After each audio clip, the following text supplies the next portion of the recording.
Verdades que dan vida, con el reverendo Lisandro Bojorquez. Una clara exposición de la palabra de Dios para el beneficio del conocimiento y madurez espiritual de quienes nos sintonizan. A lo largo de la historia, como hoy en día, hay muchas personas que se sienten confundidas con respecto al aspecto religioso.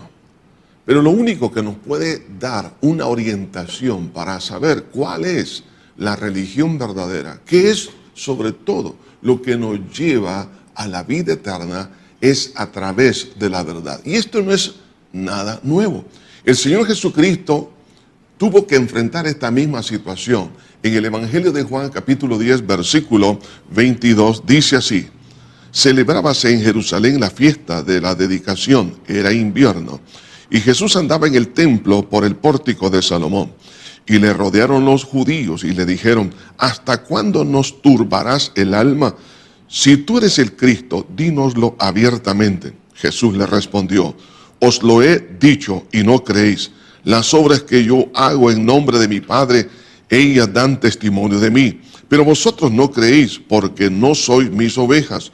Como os he dicho, mis ovejas oyen mi voz, y yo las conozco y me siguen.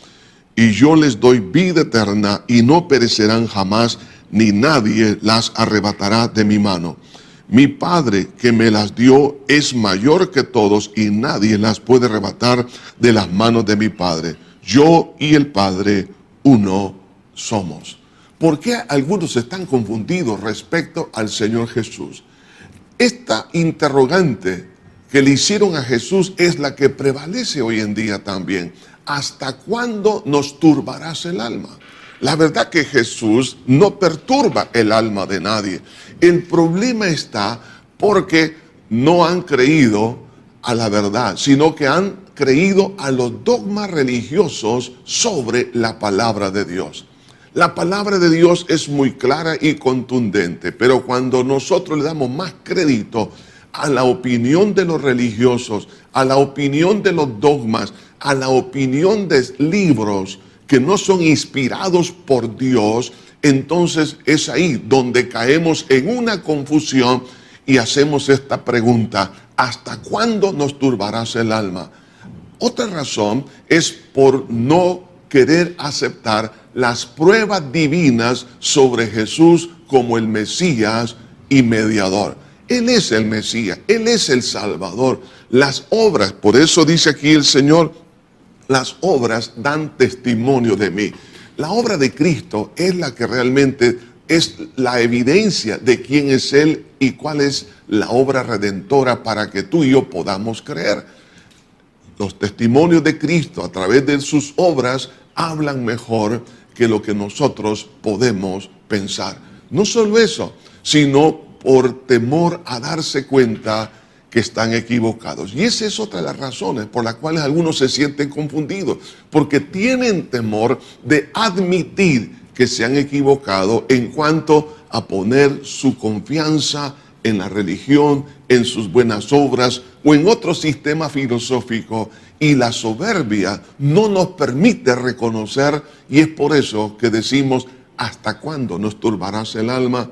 Pero otra razón es porque no quieren ver las obras que el Evangelio nos da, que son obras divinas, comprueban la obra de Cristo, y no quieren aceptar que el sistema filosófico y religioso no tiene ninguna comprobación divina. De ahí que entonces se sienten confrontados con el hecho de que tengo que admitir mi equivocación, y el orgullo no nos permite aceptar eso. Es por eso la pregunta: ¿hasta cuándo nos turbarás el alma?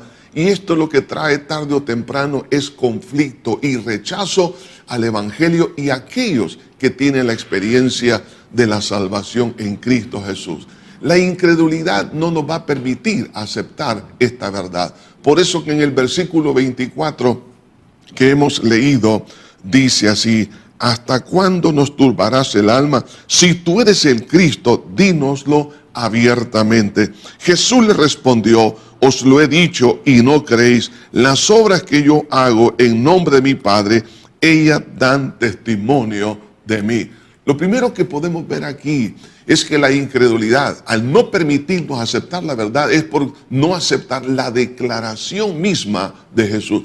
Y esa declaración está en el Evangelio, está en su palabra. Si tú eres el Cristo, dice, dínoslo abiertamente. Y Jesús le respondió, os lo he dicho y no creéis. Dios nos ha hablado, aquí está su palabra, pero no la queremos recibir por causa de la incredulidad. Pero además, no aceptamos el testimonio de los hechos de Cristo. Por eso del versículo 25 dice, las obras que yo hago en nombre de mi Padre, ellas dan testimonio de mí, pero vosotros no creéis.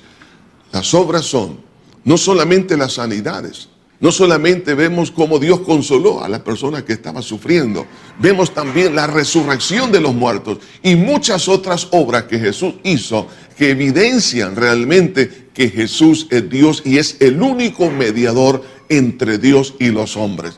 Jesús no ha venido a perturbar el alma de nadie, sino más bien a traer claridad y a traer paz.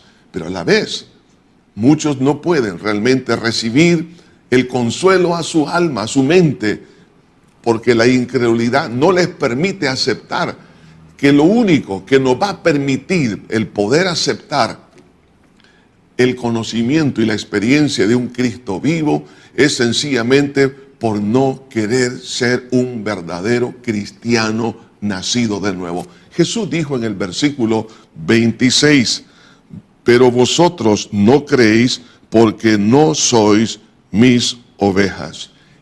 Si tú no quieres ser parte del redil de Cristo, entonces no vas a poder comprender y aceptar la grandeza de Dios. La gran diferencia entre una persona nacida de nuevo y uno que no lo es que la persona que ha nacido nuevo conoce a Dios y cree en su palabra y le obedece. Y tiene vida eterna en Jesús y no irán a condenación. Por eso Jesús dice en el versículo 28, y yo les doy vida eterna y no perecerán. Una persona que ha nacido nuevo tiene esperanza de vida eterna, pero uno que no tiene esa esperanza y por eso le teme a la muerte. Ahora bien, el que tiene seguridad en que Cristo, al morir en la cruz y resucitar por él, tiene la victoria de poder decir, ahora soy una persona nueva, porque Cristo hizo esa obra maravillosa por mí, ahora puedo gozar de la tranquilidad y la paz que tanto he buscado. ¿Quisieras tú tener esa bendición? Entonces haz una oración conmigo. Padre eterno que estás en los cielos, te reconozco como mi Salvador. Te pido que me perdones. Me he sentido turbado en mi alma, pero tú no has venido para traer turbación, pero ha sido mi incredulidad hacia tu persona y el Evangelio lo que me ha traído confusión. Pero en este día quiero ser una oveja tuya. Por tal razón te pido que me perdones y me limpies de todos mis pecados con los cuales te he ofendido. Creo que resucitaste para darme la vida eterna. Te abro mi corazón y te recibo como mi único Salvador. En Cristo Jesús. Amén y amén. Que Dios te bendiga. Verdades que dan vida, con el reverendo Lisandro Bojorquez. Gracias por sintonizarnos. ¿Desea comunicarse con nosotros? Escríbanos info@iglesiajosué.org.